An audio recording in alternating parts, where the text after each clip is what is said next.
இன்னைக்கு எங்கள் வீட்டுக்கு சாப்பாடு பாருங்க, சுட சுட சாதம்,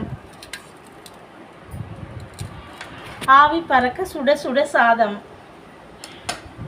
முள்ளங்கி சாம்பார், சுட சுட ஆவி பறக்க இருக்கு பாருங்க, சுட சுட முள்ளங்கி சாம்பார்,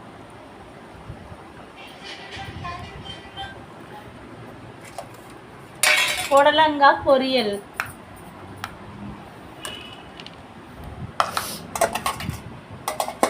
உருளைக்கிழங்கு வறுவல்,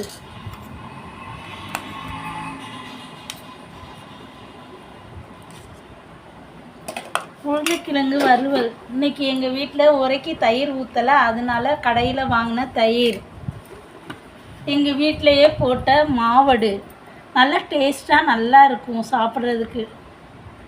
வாங்க சாப்பிடலாம்.